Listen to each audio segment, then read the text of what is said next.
Urdu novel میں ایک جگنو کی 5ویں قسط۔ نینا روئی جا رہی تھی۔ پھپھو نے ذرا بھی احساس نہیں کیا وہ ہماری مہمان تھی۔ میں نے انہیں بلایا تھا۔ اماں اس کے ساتھ بیٹھی اسے سمجھا رہی تھی۔ کل صبح جا کے اسے منا لینا۔ حاشر نے بہن کو روتے دیکھ کر مشورہ دیا۔ ادی زہرا تو غصے اور بے یقینی کسی کیفیت میں وہاں سے گئی تھیں۔ افسوس تو سب کو ہو رہا تھا، وہ ان کی بڑی تھیں، لیکن ضروری نہیں ہر کوئی باپ دادا کو دی جانے والی گالی برداشت کر لے، بلکہ ضروری نہیں کہ ہر عورت خود کو اعلیٰ اخلاق کا ثابت کرنے کے لیے اپنے خاندان کو دی جانے والی گالی سہ جائے۔ بہت سی عورتوں کے پاس بہت سی وجوہات ہوتی ہیں اس گالی کو سہنے اور چپ رہنے کی، لیکن مریم عالم کہ جس سے یہ توقع ہی نہیں تھی کہ اسے ہمیشہ نرم اور ہر بات پہ چپ کر کے مسکراتا دیکھا تھا، وہ اس گالی پر کسی بھی دوسری عورت کی طرح چپ نہیں رہی تھی، کیونکہ گالی پر چپ رہنے سے آپ تو اچھی تمیز والے ثابت ہو جاتے ہیں مگر خاندان کو بے عزت کروا دیتے ہیں۔ وہ کہہ کر گئی ہیں کہ کوشش کرنا مجھ سے دور رہو، بات نہ کرو۔ انہوں نے کہا میں نے جان بوجھ کر انہیں بلا کر بے عزت کروایا ہے۔ وہ روئے جا رہی تھی۔ اچھا کل میں بھی چلوں گی اور اسے منا کر ہی لائیں گے، پھر اس کے گھر بھی تو جانا ہے۔ اماں نے اسے تسلی دی۔ لڑکی کے گھر کا پتہ دیکھو اور چلنے کی تیاری کرو۔ بابا نے پھر اپنی بات دہرائی تھی۔ انہیں یقیناً ہونے والی بہو بہت پسند آئی تھی۔ حاشر نے مسکرا کر انہیں دیکھا۔ سب پتہ کروا لیا ہے، جس دن آپ جانا چاہیں۔ مریم کا غصہ ہاسٹل پہنچ کر بھی نہیں اترا تھا۔ وہ اتنے غصے میں تھی کہ ردا کے ایک دو بار چھیڑنے پر اسے بھی جھاڑ کر رکھ دیا تھا۔ ردا چپ ہو گئی تھی۔ پھر کہاں کی شاپنگ اور کیسی شاپنگ؟ وہ ہاسٹل میں لان میں یہاں سے وہاں چکر کاٹے جا رہی تھی۔ ان کا ہاسٹل پرائیویٹ تھا لیکن پھر بھی خاصا بڑا تھا اور اس کا لان بھی اچھا خاصا تھا۔ شام سے رات ہو گئی تھی لیکن مریم اسی طرح مارچ پاس کیے جا رہی تھی۔ ردا کو پہلی بار معلوم ہوا تھا کہ وہ شدید غصے میں واک کرتی ہے، اور جب اس کا غصہ اترنے لگا تو آہستہ آہستہ اسے احساس ہونے لگا کہ اس کی ٹانگوں میں اتنا چلنے کی وجہ سے درد ہو رہا ہے۔ تھکن کا احساس ہوتے ہی وہ ایک جانب جا بیٹھی۔ اب غصہ ختم ہونے کے بعد ان باتوں پر اسے رونا آنے لگا تھا۔ ہوتی کون ہے وہ اسے گالی دینے والی؟ اف! مریم نے دونوں ہاتھوں میں سر تھاما، پھر چند گہرے سانس لیتی آہستہ قدموں سے چلتی وہ اپنے کمرے میں آ گئی تھی۔ ردا اس کے لیپ ٹاپ پر لگی ہوئی تھی۔ اسے آتے دیکھ کر جلدی سے آف کر کے اٹھ کر مریم کے پاس آئی جو اپنے بیڈ پر رکھا کچھ سامان ہٹا رہی تھی۔ سامان ہٹا کر مریم بیڈ پر ٹانگیں لٹکا کر بیٹھ گئی۔ ردا بھی ساتھ ہی بیٹھ گئی۔ غصہ اترا؟ ہاں، وہ یک لفظی بولی۔ ویسے بلوچ صاحب، آج تو آپ نے مجھے حیران کر دیا، آپ بھی اتنا بول سکتی ہیں؟ ردا تو واقعی اب تک حیرت میں تھی۔ وہ ایم ایس سی کے شروع سے ساتھ تھیں اور 1.5 سال میں پہلی بار اس نے مریم کو ایسے بولتے دیکھا تھا۔ مریم نے ردا کو دیکھا۔ میرا گناہ معاف میں مذاق کر رہی تھی؟ ردا نے اس کے دیکھنے پر جلدی سے ہاتھ کھڑے کیے۔ مریم ہولے سے ہنس دی۔ تم پر کیوں غصہ کروں گی؟ مجھے افسوس ہو رہا ہے، مجھے نینا کے گھر نہیں جانا چاہیے تھا۔ نینا اور اس کی ماں تو اتنے اچھے سے ملی۔ مریم نے اس کی بات پر سر ہلایا۔ ہاں، لیکن پھر بھی مجھے نہیں جانا چاہیے تھا۔ میں نے زندگی میں پہلی بار ایسی گالی سنی ہے، اور افسوس صرف یہی کہ خود چل کر گئی تھی میں۔ کاش کہ نہ جاتی، نہ ہی سنتی۔ مریم نے افسوس سے سر ہلایا۔ ویسے اس کے بھائی کے ساتھ تمہارا کیا چکر ہے؟ ردا نے شرارتی انداز میں پوچھا۔ مریم نے گھور کر دیکھا۔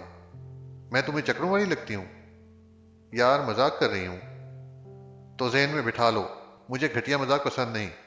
یہ لڑکوں سے چکر وغیرہ جیسے الفاظ ہمارے ہاں مذاق میں بھی نہیں بولے جاتے۔ ہمارے خاندان کی عورتیں نہ ایسی ہیں اور نہ ان خطوط پر ہماری تربیت کی جاتی ہے۔ مذاق کے لیے بہت سے موضوع ہیں، ضروری نہیں ایسے موضوع کا انتخاب کیا جائے جو فضول گوئی پر مبنی ہو۔ ردا کا تو اتنا سا منہ نکل آیا تھا۔ سوری یار، مجھے نہیں پتا تھا یہ بات تمہیں غصہ دلائے گی۔ مریم نے بنا کچھ کہے اس کے کندھوں پر بازو پھیلایا۔ وہ دوست تھی اور دوستوں کی باتوں کا برا لگنے کے باوجود بھی ان سے زیادہ دیر ناراض نہیں ہوا جا سکتا۔ رکو ایک چیز دکھاتی ہوں۔ ردا اٹھ کر اپنی الماری تک گئی اور پھر نینا کے دیے گئے گفٹس نکال لائی۔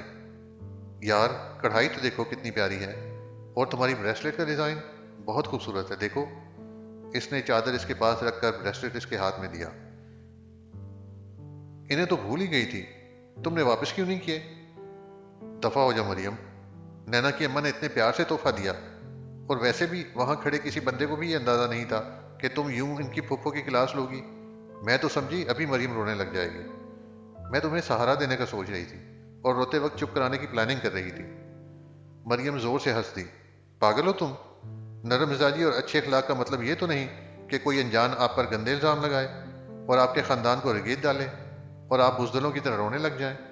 نرم مزاجی اور چیز ہے، مرے ہوئے اجداد کی گالی سہنا اور۔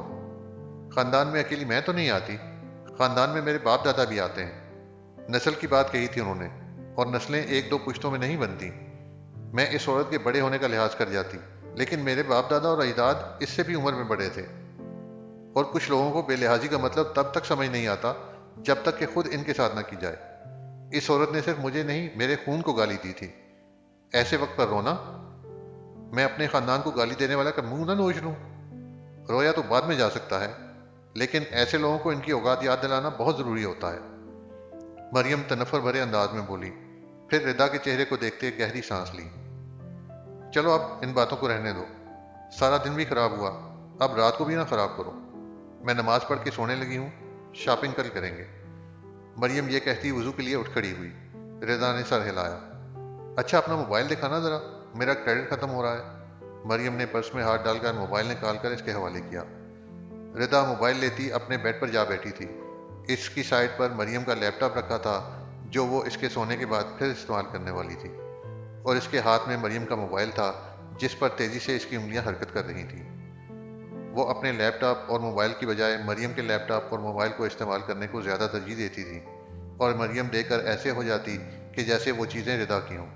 اس لیے تو رضا بڑے دھڑلے سے استعمال کرتی تھی، ورنہ آج کل سب کی اپنی ضرورت ہے موبائل لیپ ٹاپ، لیکن مریم پھر کتابوں میں زیادہ وقت گزارتی تھی، اس لیے اسے کوئی مسئلہ نہیں ہوتا تھا۔ اگلے دن 11 بجے وہ شاپنگ پر جانے کا سوچ رہی تھی، لیکن جب نینا اور اس کی اماں کے آنے کی اطلاع ملی، وہ پرس رکھتی ویٹنگ روم میں آ گئی تھی۔ نینا کی اماں نے آگے بڑھ کر اسے گلے لگایا اور پھر کتنی دیر محبت سے اسے اپنے ساتھ لگائے رکھا۔ نینا ڈرتے ڈرتے آگے آئی۔ مریم نے چہرے پر زبردستی مسکراہٹ سجائی اور اسے بھی گلے لگا لیا۔ وہ ان دونوں کے ساتھ صوفے پر بیٹھ گئی تھی۔ یہ سب مریم کے نزدیک بہت عجیب سا تھا۔ کل ان کی پھپھو کی باتوں نے آپ کا دل دکھایا، اس کے لیے معذرت خواہ ہوں۔ نہیں پلیز، آپ مجھ سے بڑی ہیں، پھر آپ کا قصور نہیں ہے، وہ جلدی سے بولی۔ بس رشتے کے انکار کے بعد ان کی پھپھو ذرا پریشان ہو گئی تھی، اسی پریشانی میں نامناسب الفاظ کہہ گئے۔ مریم خاموش رہی تھی۔ آنٹی، میرا آپ کے بیٹے سے کسی قسم کا کوئی تعلق نہیں ہے۔ مجھے سمجھ نہیں آ رہی آپ کے بیٹے کے انکار کو انہوں نے میرے سر پر کیوں ڈالا؟ مریم نے کل سے ذہن میں گردش کرتے سوال کا پوچھ ہی لیا تھا۔ بیٹا میں جانتی ہوں، دراصل میرا اور نینا کا ارادہ آپ کی طرف رشتہ کرنے کا ہے، تو میں نے یہی کہہ کر انکار کیا تھا۔ میرے بیٹے کا بھی اس بات سے کوئی تعلق نہیں ہے۔ وہ سمجھدار خاتون تھیں اور انہیں دوسروں کی عزت کا بھی احساس تھا، اس لیے بیٹے کی پسند کہنے کے بجائے انہوں نے اپنا کہا تھا۔ مریم نے سمجھ کر سر ہلایا۔ کل ہم اچھی میزبانی نہیں نبھا سکے، اس لیے تلافی کے طور پر آپ کے لیے کچھ گفٹ لائی ہوں۔ وہ ماں بیٹا گفٹ دینے کے بہت شوقین لگتے تھے، اور جب ان کے لائے گفٹ پر مریم نے نظر دوڑائی، اس کا منہ کھلا۔ آنٹی، یہ کیا ہے؟ اس نے دوسرے صوفے پر رکھے شاپنگ بیگز کی طرف دیکھ کر کہا۔ وہ تو جیسے پوری دکان خرید لائی تھی۔ مریم بوکھلا گئی تھی، اور وہی کل والا حال تھا۔ وہ دینے پر بضد اور مریم کی لیتے ہوئے سانس اٹک رہی تھی۔ اسے کب عادت تھی یوں اس طرح ڈھیروں تحفے وصول کرنے کی؟ ایک آدھ تحفہ لیتے وہ متعمل تھی، اور آج وہ جیسے آدھا بازار خرید لائی تھی۔ ناراضگی دور کرنے کے بدلے اتنے گفٹس! اوہ! مریم کراہی۔ پلیز، میں نہیں لے سکتی، آپ سمجھنے کی کوشش کریں۔ اور پھر ان کے اتنے اصرار پر اس نے حامی بھر لی تھی۔ مسلسل انکار سے بھی اتنا برا لگ رہا تھا، اور گفٹ رکھ کر بھی۔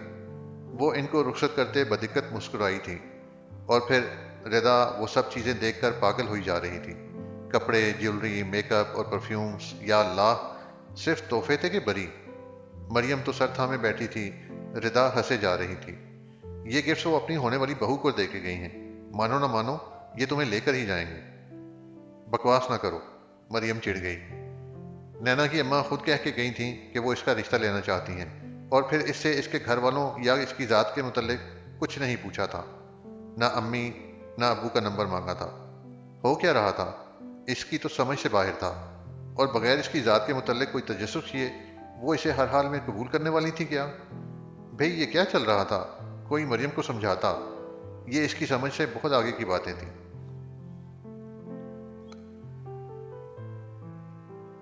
اپنے گھر سے زیادہ سکون دنیا کے کسی حصے میں نہیں ملتا۔ مریم اس وقت امی کے آگے بیٹھی سر میں تیل ڈلوا رہی تھی۔ امی جو زور زور سے سر پر ہاتھ مارتی تھیں، مزہ آ جاتا تھا، سارا درد کہیں دور بھاگ جاتا۔ پچھلی بار کہتی رہی تیل ڈلوا لو، لیکن نہیں، اب حالت دیکھو بالوں کی۔ امی، مریم نے منہ بنایا، ہر بار تیل ڈلواتی ہوں، اگر ایک بار چوک گئی تو مطلب بال ہی خراب ہو گئے؟ واہ بی بی، احساس ہے تمہیں ان جھاڑیوں کو اتنا خوبصورت بنانے میں کتنی محنت کی ہے میں نے؟ امی نے فٹ تانا دیا۔ علی نے اسے چڑھانے کو زور سے کہکہا لگایا۔ مریم نے بے نیازی سے گردن اکڑائی۔ کیا ہوا جو امی نے بےزتی کر دی؟ سب امیاں کرتی ہیں۔ امی، یہ تو جب بھی بال کھول لے تو چڑیل لگنے لگتی ہے۔ علی نے موبائل ایک طرف رکھ دیا تھا اور فرصت سے اسے ستانے کے موڈ میں تھا۔ اس کے بال گھنگریالے تھے اور پھٹے ہوئے بم جیسے لگتے اگر جو امی محنت نہ کرتی۔ امی کی محنت تھی کہ نہ بڑھنے والے بال کمر سے نیچے تک تھے، گھنے اور خوبصورت۔ علی اس کے گھنگریالے بالوں کی وجہ سے اسے چڑیل بولتا تھا۔ تم بنا کسی وجہ کے بندر لگتے ہو۔ وہ ہمیشہ کی طرح چڑ گئی تھی۔ بھئی وہ اپنے بالوں کے معاملے میں بہت حساس تھی۔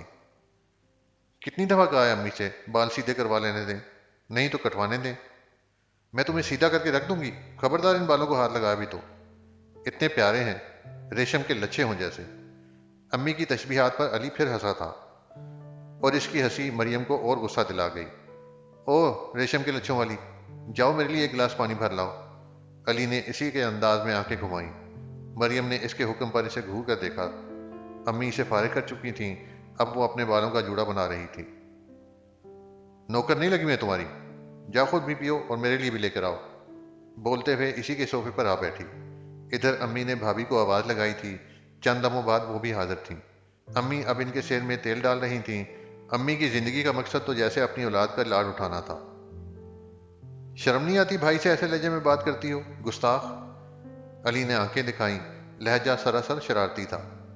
شرم بھائی کو آنی چاہیے، مجھ سے 1 سال چھوٹا ہے، وہ اطمینان سے بولی۔ امی اور بھابھی ان کی باتوں کو سننے کی بجائے آپس میں باتیں کرنے لگیں۔ تمہیں پتہ ہے لوگوں کے بھائیوں کے گھر میں کیسے روب ہوتے ہیں؟ بہنیں تھر تھر کانپتی ہیں۔ شکر کرو اتنا اچھا بھائی ملا ہے۔ تم شکر کرو اتنی اچھی بہن ملی ہے، اتنی خوبصورت۔ ہاں، چڑیل کے بالوں والی۔ بندر کیا جانے ادرک کا سواد۔ شکر کرو میں تم پر روب نہیں رکھتا۔ او مائی گاڈ، میں ڈر گئی۔ شکل دیکھی ہے اپنی، بڑے آئے روب والے۔ ایک تو گھر میں سب سے چھوٹے ہو، اوپر سے خواہشیں چیک کرو بچے کی۔ مریم نے خوب رگیدا۔ علی نے اسے گھورا۔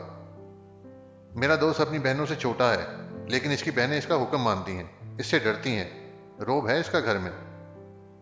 میں تو پہلے ہی کہتی تھی تمہاری کمپنی اچھی نہیں ہے، تو جس کا اتنے شوق سے ذکر کر رہے ہو، ایسے لوگ قابل عزت نہیں ہوتے۔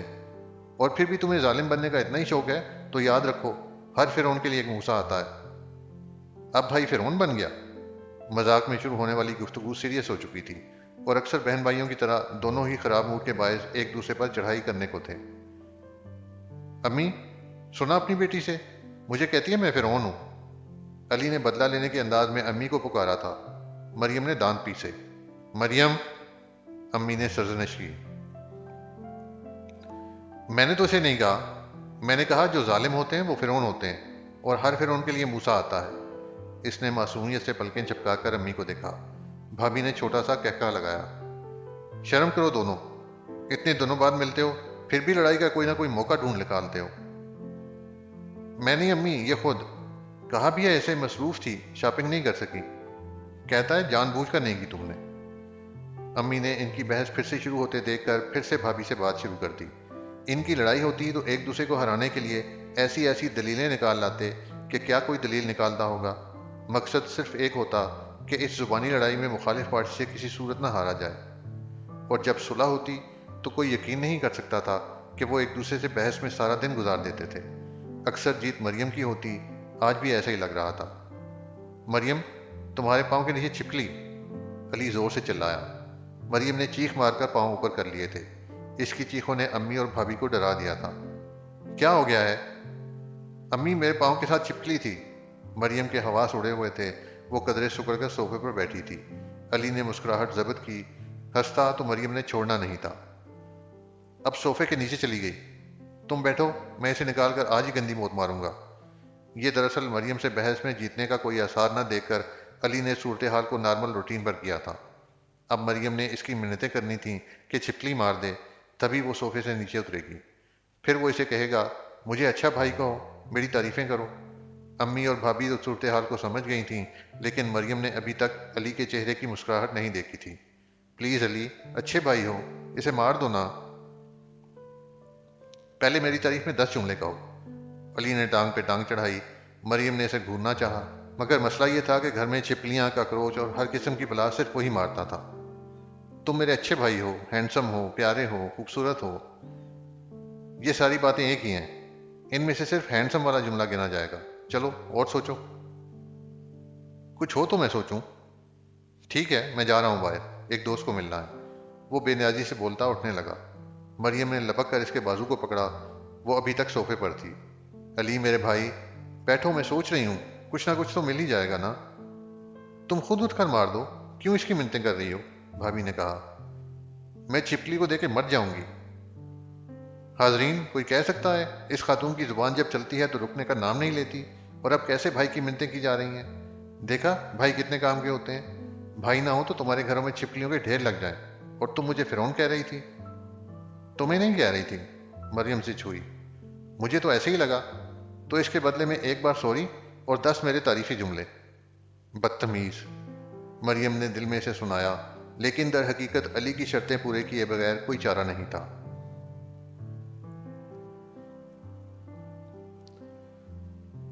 اپی نے اسے گھر بلایا تھا، ان کے گھر مہمان آنے والے تھے، تو وہ ان کی مدد کے لیے وہاں چلی گئی تھی۔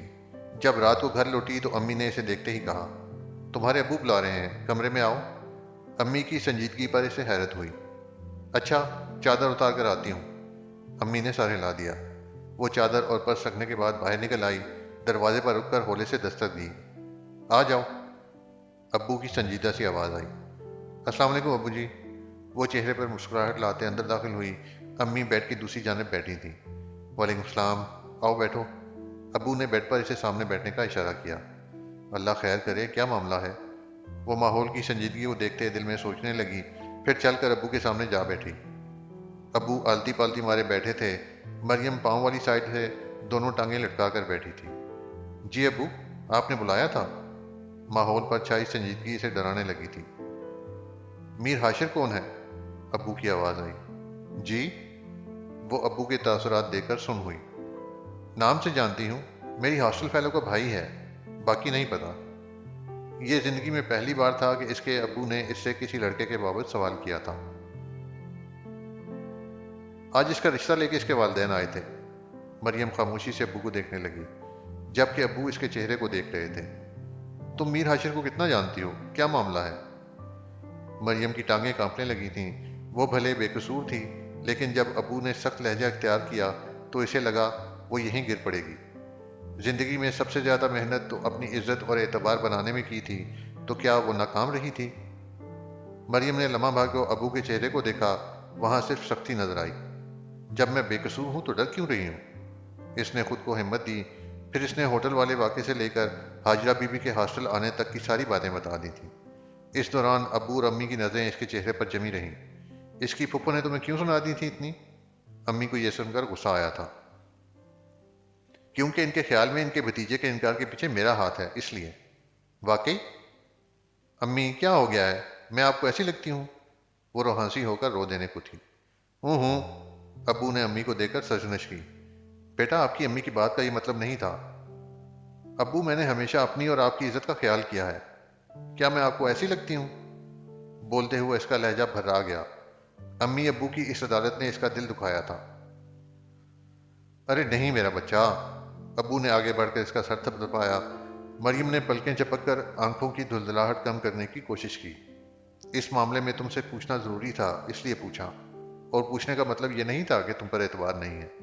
ہم صرف اس فیملی کے متعلق جاننا چاہتے تھے جو آج رشتہ لے کے آئے ہیں۔ وہ کیسے لوگ ہیں، اور تم انہیں جانتی ہو، اور تمہاری ان کے بارے میں کیا رائے ہے؟ میں زیادہ نہیں جانتی، چند دن پہلے ان کے گھر گئی تھی، اور وہ بھی آخری وقت پر مسئلہ ہو گیا تھا، اور ان کے بیٹے سے بھی 1-2 بار سرسری ملاقات ہوئی ہے، اور وہ مجھے اس میں پسند نہیں آیا۔ وہ نظریں جھکائے رہی۔ اب اس کا لہجہ متوازن تھا۔ برا لڑکا ہے؟ ابو نے سوال کیا۔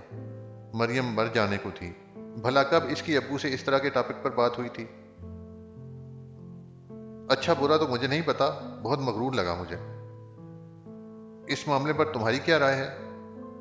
انہیں دوبارہ بلائیں؟ اپی کے رشتے کے وقت امی نے ان سے بھی یہ سوال پوچھے تھے، اسے نہیں معلوم تھا کہ اس سے ابو پوچھیں گے۔ شرم کے مارے اس کی ٹانگیں مزید کانپنے لگی تھیں، لیکن خود کو پر اعتماد ظاہر کرنے کو اس نے سر اٹھا کر امی ابو کو دیکھا۔ جو آپ کو مناسب لگے ابو جی، آپ کا فیصلہ حرف آخر ہے۔ میں جاؤں؟ وہ بات ختم کر کے بس بھاگنا چاہتی تھی۔ ہاں جاؤ۔ اجازت ملتے ہی وہ تیزی سے باہر کو آئی تھی۔ 2 دن ہی گزرے تھے کہ ابو نے پھر اسے طلب کر لیا تھا اور اس بار اس کے کزن کے رشتے کی بابت پوچھا تھا۔ اپنے کزن کا نام سنتے ہی اس کے اندر غصے کی لہر اٹھی تھی۔ وہ خاموشی سے ابو کی بات سنتی رہی، جو کہہ رہے تھے اپنے بہت بہتر ہوتے ہیں، لیکن پھر بھی وہ اس کی رائے جاننا چاہتے تھے، اور اس دوران ابو نے لمحے بھر کو بھی اس سے نگاہیں نہیں ہٹائی تھیں۔ اسے سمجھ نہیں آیا یہ اعتباری تھی کہ واقعی یہ ضروری تھا۔ 2 دن پہلے کسی انجان بندے کا رشتہ آتا ہے تو اسے بلا کر پوچھتے ہیں کہیں اس میں اس کا ہاتھ تو نہیں، اور پھر 2 دن بعد ہی ان کے بھتیجے کا رشتہ آتا ہے اور ابو کہتے ہیں کہ وہ اپنا ہے، بہتر ہے۔ تو کیا ابو یہ سمجھ رہے تھے کہ پہلا رشتہ وہ لائی تھی، یعنی اس کی اپنی پسند تھا؟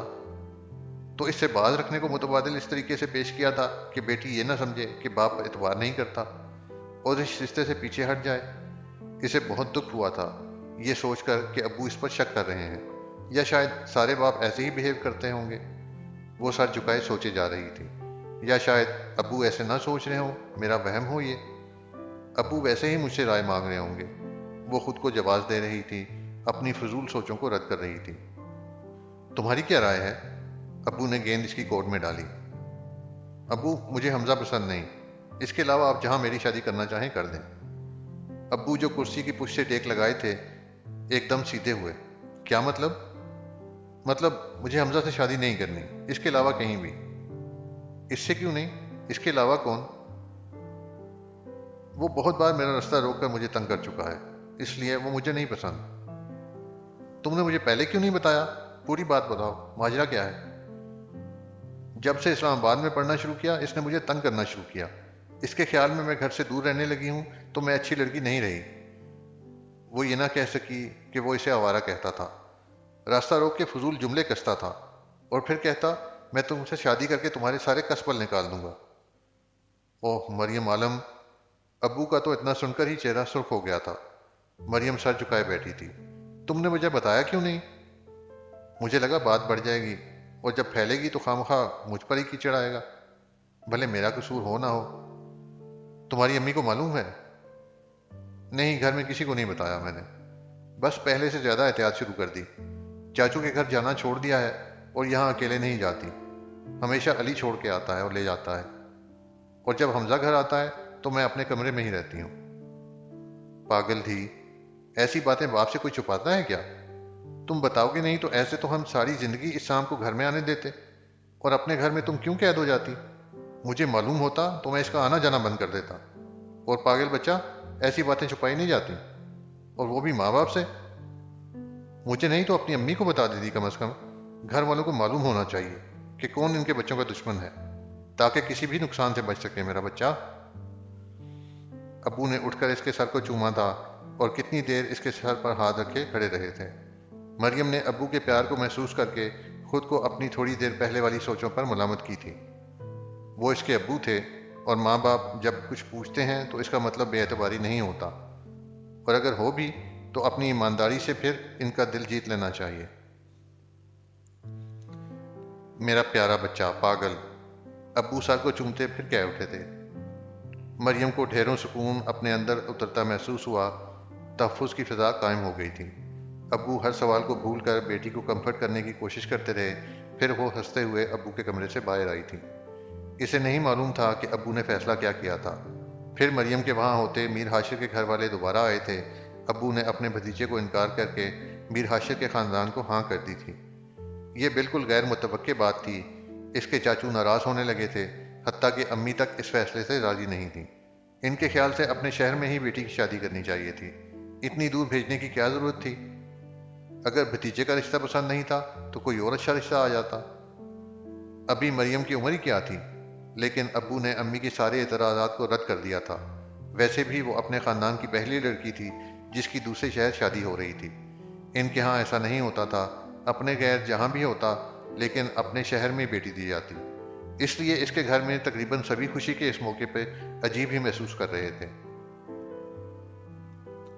اب کیا تم اتنی دور چلی جاؤ گی؟ اپی اور علی دونوں اداس لگ رہے تھے۔ اس نے کندھے اچکا دیے۔ وہ کیا کہہ سکتی تھی؟ ابو کا فیصلہ تھا۔ اچھی فیملی ہے، گھر بھی دیکھ آیا ہوں، لڑکا بھی بہت اچھا ہے، اور یہ بھی کہہ دیا ہے کہ مریم ان کے آبائی شہر کی بجائے اسلام آباد میں رہے گی۔ تم سمجھو کہ جیسے وہ پڑھنے گئی ہوئی ہے، ہر ماہ ملنے آتی رہے گی، جیسے اب تک آتی رہی ہے۔ ابو امی کو دھیمی آواز میں سمجھا رہے تھے۔ وہ جو امی کے پاس آ رہی تھیں انہیں باتیں کرتے دیکھ کر پلٹ گئی تھی۔ میں تو اس انتظار میں تھی کہ وہ 2 سال بعد لوٹ آئے گی، آپ تو ہمیشہ کے لیے اسے پردیسی کر رہے ہیں۔ لڑکا بہت اچھا ہے، مجھے پسند آیا ہے، وہ خوش رہے گی وہاں، بھلے دور ہوگی مگر خوش ہوگی۔ اتنے اچھے رشتے کو دوری کی وجہ سے تو رد نہیں کر سکتے نا۔ آج کے دور میں پھر فاصلے اتنے نہیں کہ ملنے میں سالوں لگ جائیں۔ امی ابو کی میٹنگ جاری تھی۔ ابو کے ہاں کرتے ہی اگلے دن وہ لوگ رسم کرنے آ گئے تھے، اور جب باقاعدہ رسم کرنے آئے تو اتنا ڈھیروں سامان، مریم کے گھر والوں کے لیے بھی تحفے تھے، جسے اس کی امی نے بہت اصرار کے باوجود بھی قبول نہیں کیا تھا۔ حاجرہ بہن، ہمارے ہاں بیٹی کے سسرال سے صرف بیٹی کے لیے چیزیں آتی ہیں، ہم سب کے لیے ان کو قبول کرنا عیب ہے، آپ برا نہ مانیں، یہ ہماری ریت ہے۔ حاجرہ بی بی کیا کہتی، وہ خود بھی جانتی تھیں ان کے ہاں بھی تو ایسا ہوتا تھا، لیکن وہ بیٹے کی خوشی میں اپنے سمدھیوں کو بھی تحفے دینا چاہتی تھیں جو حسب توقع قبول نہیں کیے گئے تھے۔ مریم، تمہاری ساس تو لگتا ہے پورا اسلام آباد لوٹ لائی ہیں یار۔ بھئی میری شادی بھی بہت اچھی ہوئی تھی، لیکن تمہاری ساس تو پہلی رسم پر اتنا کچھ لے آئی ہیں۔ ابھی آگے دیکھیے گا، یہ لوگ تحفے دینے کا بہت شوق رکھتے ہیں۔ مریم ہنسی۔ ان تحفوں سے اس کا پیٹ بھر چکا تھا اور اسے سمجھ نہیں آ رہا تھا کہ وہ کہاں سے سمیٹے۔ اف حاجرہ اماں، رشتہ طے ہونے کے بعد وہ ہاسٹل آ گئی تھی۔ نیا سیمسٹر شروع نہیں ہوا تھا ابھی، لیکن اس کی ریسرچ کی وجہ سے اس کے پاس بہت کام تھا۔ بہت کام اس لیے کہ وہ آخری وقت پر ریلیکس کرنا پسند نہیں کرتی تھی، سو پہلے بھرپور محنت جاری تھی۔ امی سے پتہ چلا تھا کہ اب وہ لوگ شادی کی تاریخ مانگ رہے تھے۔ مریم کراہ کر رہ گئی تھی۔ اس نے 1.5 سال دل لگا کر اس لیے نہیں پڑھا تھا کہ آخری سیمسٹر میں اس کی شادی کر دی جاتی، پھر پتہ نہیں وہ اس طرح پڑھ پاتی کہ نہیں۔ امی سے کہا تھا کہ مہلت مانگیں، لیکن پھر بھی اسے ڈر تھا ابو تاریخ دے ہی نہ دیں۔ اب وہ کس سے کہتی کہ شادی فائنل کے بعد کی جائے؟ نینا سے کہتی ہوں۔ نہیں، پتہ نہیں کیا سوچے گی، پہلے کی بات اور تھی، نن بن جائے گی اب تو۔ اس نے خود ہی اپنی سوچ رد کر دی۔ یا اللہ، کیا کروں؟ کیا میر ہاشر کو فون کروں؟ مر کر بھی نہیں، پتہ نہیں کیا سوچے۔ وہ سوچتی ہی رہی۔ پھر وہ لیب جانے کے لیے ہاسٹل سے نکلنے لگی تو سامنے میر ہاشر اپنی 4x4 کے ساتھ ٹیک لگائے کھڑا تھا۔ مریم نے شکر کا سانس لیا، اللہ نے بن کہے سن لی تھی۔ نینا اور ناز کی چھٹیاں تھیں، اسے نہیں معلوم تھا کہ ناز ہاسٹل تھی اور وہ اسے لینے آیا ہوا تھا۔ مریم کو دیکھ کر اس نے کوئی رسپانس نہیں کیا تھا، جیسے کھڑا تھا کھڑا رہا۔ مریم نے ہولے سے قدم اٹھائے۔ اب جو بندہ آپ کو دیکھ کر کوئی رسپانس نہ دے، اس تک خود چل کر جانا بھی اسے اپنی بے عزتی کے مترادف لگ رہا تھا۔ مریم اس سے نگاہ ہٹاتے ہی دائیں سمت چل پڑی تھی۔ اس کے قدم سست تھے۔ تھوڑی دیر پہلے والی سوچ پر ہنسی آئی کہ اسے کہوں تو مان جائے گا۔ پھر چند لمحوں بعد اسے اپنے قریب کسی کی موجودگی کا احساس ہوا۔ ایک خوبصورت خوشبو کی مہک سانسوں تک آئی تھی۔ مریم نے چلتے ہوئے رک کر گردن موڑی۔ میر ہاشر تھا۔ مریم نے سوالیہ اس کے چہرے کو دیکھا۔ آپ کو کچھ کہنا تھا؟ وہی سننے آیا ہوں۔ مریم کے سوالیہ انداز پر وہ بولا۔ اچھا، آپ سے کس نے کہا؟ اب وہ اسے نہیں بتانا چاہتی تھی۔ بڑا آیا مغرور انسان۔ خود آپ نے، چلیں کہیں۔ کیا ہی کہنے تھے اس بندے کے؟ کون کہہ سکتا تھا کہ اس لڑکی سے شادی کرنے کے لیے وہ اپنے خاندان سے ٹکر لے رہا تھا؟ میں نے کب کہا؟ مریم کی تیوری چڑھ چکی تھی۔ کچھ کہنا ہے آپ نے کہ میں جاؤں؟ وہ اسی اطمینان سے بولا۔ مریم نے لب بھینچے۔ دل چاہا اس پر 2 حرف بھیج کر چل دے، مگر نہیں۔ اس کی پڑھائی کا سوال تھا، اس کی محنت تھی۔ ذرا سی بات پر وہ سالوں کی محنت ضائع کرنا افورڈ نہیں کر سکتی تھی۔ آپ کے گھر والے شادی کی تاریخ مانگ رہے ہیں، میرا بھی فائنل سیمسٹر رہتا ہے، میں نے اتنی محنت کی ہے، سب ضائع ہو جائے گی۔ کیوں؟ کیونکہ شادی کے بعد زندگی مختلف ہو جاتی ہے، ذمہ داریاں بڑھ جاتی ہیں۔ یہ نہ ہو گھر کی ذمہ داریوں کی وجہ سے پڑھائی سے توجہ ہٹ جائے، یا پڑھائی کی وجہ سے گھر کی نہ کر پاؤں۔ مطلب آپ مینج نہیں کر پائیں گی؟ جی۔ میرے لیے مشکل ہے، میں ایک ساتھ بہت سی ذمہ داریاں نہیں لے سکتی۔ ہاں، اگر آپ لوگ چاہیں تو منگنی یا نکاح کر لیں، مگر شادی میرے فائنل کے بعد۔ آپ سے اس لیے کہہ رہی ہوں کہ آپ کے گھر والوں کے اصرار پر ابو مان جائیں گے اور میری ماسٹرز کی پوزیشن ختم ہو جائے گی۔ حاشر کو معلوم تھا وہ پوزیشن ہولڈر تھی اور کبھی امکان تھا کہ وہ گولڈ میڈل ون کرتی۔ ٹھیک ہے، شادی فائنل کے بعد۔ مریم بنا شکریہ کہتی سر ہلاتی پلٹ گئی۔ میر حاشر بھی واپس اپنی جگہ پر آ کھڑا ہوا تھا اور اسے تب تک دیکھتا رہا جب تک وہ ٹیکسی میں بیٹھ نہ گئی۔ نہ میر حاشر نے اسے خود چھوڑنے کی آفر کی تھی، نہ مریم عالم نے اس سے توقع کی تھی، بلکہ اگر وہ آفر کرتا تو مریم اسے چھچھورا کہتی۔ وہ دونوں ہی بہت عجیب تھے، ایک دوسرے کا بیسٹ میچ تھے۔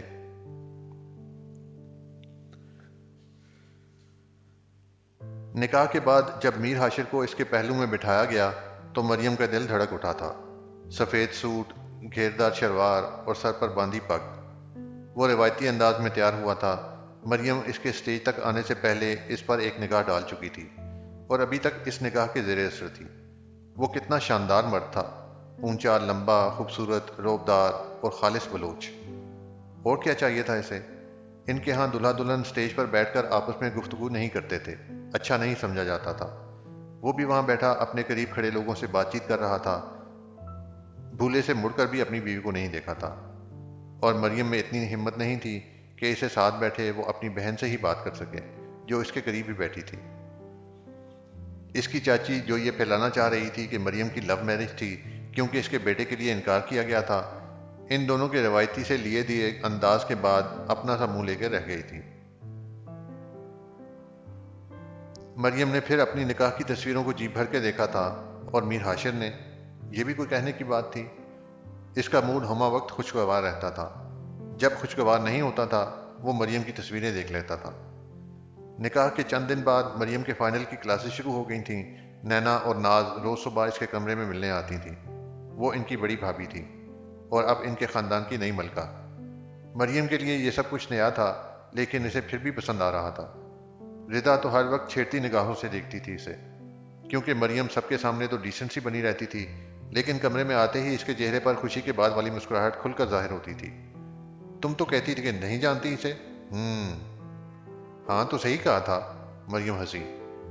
لڑکی، مجھے دال میں کچھ کالا لگتا ہے۔ روز کتنے گھنٹے بات کرتی ہو؟ فضول نہ بولو، شادی سے پہلے بات چیت سختی سے حرام ہے ہمارے ہاں۔ مریم کی ہنسی سے ردا مشکوک ہو رہی تھی، جبکہ مریم کو ہنسی ردا کے اندازوں پر آ رہی تھی۔ آج ایک بار بتا ہی دو کہ تمہارے ہاں کیا کیا نہیں ہوتا۔ ردا چڑھ گئی۔ دیکھو ردا بہن، میں ایک روایتی بلوچ فیملی کی لڑکی ہوں، اور روایتی خاندان کیسے ہوتے ہیں یہ سب کو پتہ ہے۔ خوش قسمتی سے میری جہاں شادی ہو رہی ہے وہ بھی روایتی بلوچ ہے، جہاں شادی سے پہلے لڑکا لڑکی آپس میں نہیں بولتے۔ باقی روایات رہنے دو، فی الحال تمہارے لیے اتنا ہی کافی ہے۔ تو مریم بہن، آپ کا دم نہیں گھٹتا ان روایات سے؟ آپ کا دل نہیں چاہتا کہ آپ آزادی سے پھریں اور… ایک منٹ، میں کوئی قید نہیں ہوں، تم بھی جانتی ہو، پچھلے 1.5 سال سے اکٹھے ہیں، زندگی کو بھرپور طریقے سے جیتی ہوں، اور گھر والوں کی طرف سے بھی کوئی پابندیاں نہیں ہیں۔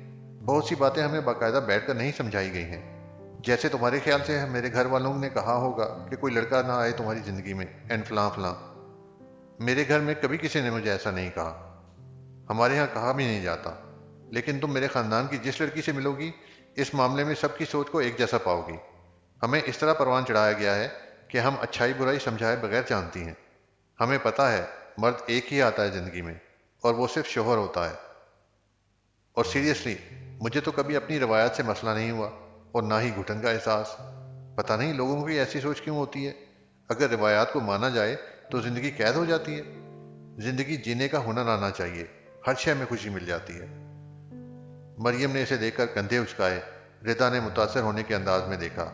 شاید دنیا کی پہلی عورت ہو جو اپنی روایات سے خوش ہو، جو صدیوں سے قائم کردہ حدود میں رہ کر مطمئن ہو، نہ انہیں توڑتی ہو، نہ توڑنے کی خواہش رکھتی ہو، فرسٹریشن کا شکار نہیں ہو، جو جتنا مل رہا ہے خوشی سے قبول کرتی ہو، جو نہیں مل رہا اس کے لیے محنت نہیں کرتی ہو۔ پتہ ہے، میں نے روایات سے باغی دیکھے ہیں، انہیں چور راستے تلاش کرتے دیکھا ہے، پھر ان چور راستوں پر چلتے دیکھا ہے، اور جو کچھ نہیں کر سکتے تو وہ فرسٹریشن کا شکار ہو جاتے ہیں۔ زندگی بیت جاتی ہے مگر خوشیوں کا منہ نہیں دیکھ پاتے۔ یار تم کیا چیز ہو! مجھے زندگی میں کبھی کسی انسان نے اتنا حیران نہیں کیا جتنا تم نے کیا ہے۔ انسان پر منحصر کرتا ہے وہ کس چیز کو اپنی خوشی بنائے۔ میرے خیال سے اپنی خوشیاں آپ خود مقرر کرتے ہیں۔ باغیوں کے لیے خوشی دوسرے رستوں پر ہوتی ہے، میرے لیے اسی رستے پہ ہے جہاں میں ہوں۔ میں عام سی لڑکی ہوں، میرے اندر اتنا لڑنے کی طاقت نہیں ہے، اور لڑوں تو کس لیے؟ سب تو مل رہا ہے، جو نہیں مل رہا یقیناً اس میں بھلائی ہوگی۔ ردا نے بے ساختہ اسے گلے لگا لیا۔ بعض دفعہ مجھے بہت افسوس ہوتا ہے، بلکہ دل دکھتا ہے۔ وہ بولتے ہوئے چپ کر گئی۔ جانے وہ کیا کہنا چاہتی تھی کہ تم سے پہلے کیوں نہیں ملی؟ ردا نے زبان تک آئی بات کو پھیر کر کچھ اور کہہ دیا تھا۔ مریم کے فرشتوں کو بھی خبر نہ ہو سکی کہ اس کی بیسٹ فرینڈ کو کس بات کا ملال اکثر مریم سے نگاہیں چرانے پر مجبور کر دیتا تھا۔ وہ باتیں کر رہی تھی کہ مریم کا فون بج اٹھا۔ مریم نے اٹھ کر بیڈ کے ایک کونے میں رکھے موبائل کو اٹھایا۔ انجان نمبر تھا۔ اس نے کال اٹینڈ کی۔ ہیلو، سخت لہجہ تھا۔ میر ہاشر بات کر رہا ہوں، کیسی ہو؟ مریم نے ایک دم رضا کو دیکھا، جو اس سے رخ موڑے اپنے بیڈ کی چادر ٹھیک کر رہی تھی۔ ٹھیک ہوں، آپ؟ میں بھی ٹھیک ہوں۔ آج رات کو تمہیں ڈنر پر لے کے جانا چاہ رہا تھا۔ جی؟ مریم کو جھٹکا لگا۔ ابھی تو رضا کو اپنی روایات سنا کر اٹھی تھی۔ 8 بجے تیار رہنا، میں لینے آؤں گا۔ مریم کے ماتھے پر بل پڑے۔ وہ پوچھ نہیں رہا تھا بلکہ اسے بتا رہا تھا کہ وہ ڈنر ساتھ کریں گے، جیسے بڑے ہی کوئی محبت بڑے قصے ہوں ان کے۔ پہلی بار باقاعدہ گفتگو ہو رہی تھی، اور کیا ہی خوبصورت انداز میں ہو رہی تھی۔ میں کیا کہہ سکتی ہوں، ابو سے اجازت لے لیں، وہ اجازت دیں گے تو میں تیار ہو جاؤں گی۔ جب اس نے پوچھا نہیں تھا تو اس کے حکم پر وہ ایسے ہی انکار کر سکتی تھی۔ ٹھیک ہے، اس نے کال کاٹ دی تھی۔ مریم کتنی دیر فون کو گھرتی رہی۔ ابو سے اس نے پوچھنا نہیں تھا، اتنا تو اسے معلوم تھا۔ لیں جی، آپ میں اتنی ہمت ہے کہ آپ روایتی خاندان کے ہوں، اور آگے سسرال بھی آپ کے جیسے روایتی ہو، اور رومانٹک ڈنر کے لیے اجازت اماں، بہن، بھابھی، ارے نہیں، باقاعدہ ابا حضور سے لی جائے۔ چلیں چھوڑیں، رہنے دیں، کیا موڈ خراب کرنا اور دامادی عزت کو داؤ پر لگانا۔ گناہ کر دیا کہ سوچا نکاحی بیوی کے ساتھ رومانٹک ڈنر۔ چلیں، رومانٹک نہ ہی صحیح، ڈنر ہی کیا جائے۔ تو بتائیں کس نے کہا تھا کہ ایسا سوچیں؟ جی بالکل، آپ کی اپنی سوچ تھی، اور اس گناہ کو کسی کے ساتھ نہ تھوپیں۔ مریم ابو کے انکار کے بعد اس کا سرخ چہرہ دیکھنا چاہتی تھی۔ بڑا آیا اسے نخرہ دکھانے والا۔ اس سوچ کے آتے ہی اس کے چہرے پر مسکراہٹ کھل اٹھی تھی۔ رضا نے بیڈ پر بیٹھ کر اسے دیکھا، جو موبائل کو دیکھ کے مسکرا رہی تھی۔ کیا ہوا، کس کی کال تھی؟ رضا پھر سے مشکوک ہو گئی۔ مریم کے منہ سے چھوٹا سا کہکہا نکلا۔ اف یار، کسی کی نہیں، ایسے ہی کچھ یاد آ گیا تھا۔ موبائل بیڈ پر پھینکتی وہ دھم سے بیڈ پر بیٹھی۔ تمہاری ہنسی بتا رہی ہے کچھ نہیں، میر ہاشر یاد آ گیا ہے۔ مریم کی مسکراہٹ میں کوئی فرق نہیں آیا تھا۔ تم نکاح کے بعد بہت بدل گئی ہو۔ مریم کو اس کے اندازوں پر اور ہنسی آئی، جبکہ رضا کے خیال میں اسے کسی اور بات پر ہنسی آ رہی تھی۔ رضا کے تاثرات دیکھ کر مریم مسلسل ہنسے جا رہی تھی۔ بہت خوش ہو؟ پلیز اب یہ نہ کہنا کہ نکاح کی وجہ سے، مریم نے ہنسی کی وجہ سے نکلے آنسو صاف کرتے ہوئے کہا۔ رضا کہنا یہی چاہتی تھی، لیکن پھر خاموش ہو گئی تھی۔ 7:45 بجے مریم کا فون بج اٹھا۔ وہ لیپ ٹاپ پر مووی دیکھ رہی تھی۔ نمبر دیکھا، میر ہاشر کا تھا۔ اسے سوچ کر ہنسی آئی کہ اب اس سے معذرت کرے گا۔ خیر یہ بھی بڑی ہمت تھی، سسر سے عزت افزائی کے بعد بیوی کو بتانا۔ ہیلو، مریم نے مسکراتے لہجے میں کہا۔ باہر آؤ، میں آیا ہوں۔ جی؟ مریم کی مسکراہٹ گم ہوئی۔ وہ بیٹھے سے اٹھ کھڑی ہوئی تھی۔ کہاں مطلب؟ مریم کی سمجھ میں نہ آیا کیا کہے۔ کہاں مطلب؟ ڈنر کے لیے کہا تھا تمہیں؟ ہاشر نے حیرت سے اسے جواب دیا۔ میں نے تو کہا تھا ابو سے اجازت لیں۔ ہاں تو لے لی تھی۔ ہیں؟ مریم کو زندگی میں پہلی بار حقیقتاً کسی بات سے جھٹکا لگا تھا۔ جلدی آؤ، مجھے انتظار کرنا پسند نہیں ہے، وہ کہہ کر کال کاٹ گیا تھا۔ مریم تو شاک میں موبائل کان سے لگائے کھڑی رہی تھی۔ پھر ہوش آیا، وہ باہر انتظار کر رہا تھا۔ وہ جلدی سے آئینے کے آگے کھڑی ہوئی، الجھے بال اور پرشکن لباس۔ شکل تو خیر تھی کہ آج کل بڑی رونق تھی منہ پر۔ وہ بھاگم بھاگ اپنی الماری کی طرف بھاگی۔ رضا جو ہاسٹل کے سیر سپاٹوں کے بعد کمرے میں آئی تو اسے جلدی سے اپنے سوٹ کو بیڈ پر ڈالتے دیکھا۔ کیا ہو گیا ہے؟ ہاشر ڈنر کے لیے لینے آئے ہیں، وہ مڑے بغیر بولی۔ پھر باٹل گرین لانگ فراک نکال کر باقی دوبارہ اندر رکھے۔ واہ جی، روایتی لوگوں میں بھی ایسا ہوتا ہے۔ دوستوں کی پہچان یقیناً ان کی خباثت سے ہوتی ہے۔ وہ ابو سے اجازت لے چکا ہے، اس لیے میرے پاس انکار کی کوئی وجہ نہیں ہے۔ مریم نے جلدی سے سوٹ استری سٹینڈ پر رکھ کر استری کا پلگ لگایا۔ ہٹو تم، باقی تیاری کر لو۔ ردا نے اس کے ہاتھ سے سوٹ لے لیا تھا۔ مریم نے جلدی سے منہ دھو کر بالوں کو آدھا سلجھا کر پھر سے باندھ لیا تھا۔ سوٹ پہن کر ریڈ شیڈ کی لپسٹک لگا لی تھی۔ ردا تو اسے چھیڑے جا رہی تھی، لیکن مریم کے پاس جواب دینے کا وقت نہیں تھا۔ اس کا موبائل پھر سے بج اٹھا۔ جی، اس نے جواب دیا، کانوں میں ٹاپس ڈال رہی تھی۔ میں نے 8 بجے کہا تھا۔ اس کا لہجہ ناراض سا تھا۔ مریم نے کلائی پر بندھی گھڑی پر نظر ڈالی۔ ابھی 2 منٹ رہتے ہیں، مریم نے آرام سے جواب دیا۔ حاشر نے فون کان سے ہٹا کر گھورا، پھر کال کاٹ دی۔ مریم نے ساس کی دی ہوئی چادروں میں سے ایک نکال کر اپنے انداز سے لی تھی۔ او ہو، ردا نے اسے چھیڑا۔ اس طرح چادر لینے کے باوجود بھی آج وہ اچھی لگ رہی تھی۔ میں تو سمجھتی تھی تم بالکل بونگی ہوگی۔ ردا کی زبان رکنے کا نام نہیں لے رہی تھی۔ ہاں، چادر لینے کا مطلب یہی ہوتا ہے نا کہ آپ کو یہ بھی پتہ نہیں کہ شوہر سے ملنے کیسے جاتے ہیں۔ ردا اس طنز پر کھلے دل سے مسکرائی تھی۔ وہ اب بیڈ پر بیٹھی اپنی ہیل کے سٹیپس بند کر رہی تھی۔ لڑکی، ہر بار ہی جھٹکے دیتی ہو، آج بتا دو تم ہو کیا؟ مریم پاؤچ میں موبائل ڈال دی، اس کی بات کا جواب دیے بغیر باہر بھاگی تھی۔ دنیا کی سب سے حیرت انگیز مخلوق مریم عالم، ردا اس کے پیچھے بولی تھی۔ مریم بنا پلٹے ہاتھ چلاتی چلی گئی تھی۔ وہ تیزی سے سیڑھیاں اتر رہی تھی۔ وہ دیر سے جا کر یہ ثابت نہیں کرنا چاہتی تھی کہ وہ ان پاگلوں میں سے ہے جو دیر سے آنے پر فخر سمجھتے ہیں۔ اور ویٹنگ روم میں جاتی لمبی راہداری عبور کرتے اسے یاد آیا، ابو سے تو اس نے اجازت نہیں لی تھی۔ اف، ابو کیا سوچتے ہوں گے؟ اس نے جلدی سے موبائل نکالا، ابو کو میسج کیا، پھر ایک ایک سیکنڈ گن رہی تھی، ابو جی جواب دیں۔ پھر اس نے کال کر لی تھی۔ دل دھک دھک کر رہا تھا، شرم کے مارے عجیب حالت ہو رہی تھی۔ وہ اپنے خاندان کی پہلی لڑکی تھی جو شادی سے پہلے شوہر کے ساتھ باہر جا رہی تھی۔ ابو نے کال اٹینڈ کر لی تھی۔ سلام دعا کے بعد وہ مدعے پر آئی تھی۔ وہ ابو جی، حاشر نے ڈنر کا کہا ہے۔ اس کا لہجہ سوالیہ تھا کہ جاؤں یا نہ جاؤں۔ ہاں، مجھ سے پوچھا تھا اس نے، جاؤ۔ کال کاٹ کر وہ اپنے حواس قابو کرنے کی کوشش کرتی رہی۔ اس کے ہاتھ ہلکے ہلکے کانپ رہے تھے۔ مریم نے دونوں ہاتھوں کو چہرے پر پھیرا۔ یہ ہونکوں والے تاثرات گم کرنے تھے۔ پھر چند لمبی لمبی سانسوں کے بعد چہرے پر سنجیدگی طاری کرتی وہ بلڈنگ سے باہر آئی تو وہ لان میں ہاسٹل وارڈن کے ساتھ باتیں کرتا نظر آیا۔ یہ تو باہر کھڑا تھا۔ مریم بڑبڑاتی اس کے قریب گئی، پھر ہاسٹل وارڈن کو الوداعی الفاظ کہتے وہ آگے ہوا۔ مریم سے تو کوئی بات ہی نہیں کی تھی۔ پھر چلتے ہوئے رکا، اس کے قریب آ کر اس کے دائیں ہاتھ کو اپنے ہاتھ میں مضبوطی سے پکڑ لیا تھا۔ مریم نے حیرت سے اپنے ہاتھ کو دیکھا۔ ہاتھ تو یوں مضبوطی سے پکڑا تھا جیسے صدیوں کے یارانے تھے، جیسے محبت بھرے بچھڑے دل عرصے بعد ملے ہوں۔ اس کا ہاتھ پکڑے وہ آگے چلتا جا رہا تھا۔ مریم نے بھی ہاتھ چھڑانے کی کوشش نہیں کی تھی۔ پھر گاڑی میں اسے بٹھایا تھا، اور جب وہ ہوٹل میں جانے لگے تھے تب بھی گاڑی سے اتر کر اس نے مریم کا ہاتھ اسی طرح پکڑ لیا تھا۔ دیکھنے سے لگتا تھا کہ بہت ہی محبت تھی، جبکہ مریم کا دل جل چکا تھا۔ یہاں وہاں کی باتیں کرتا رہا تھا، ایک بار بھی اس کی تعریف نہیں کی تھی۔ سڑا ہوا انسان۔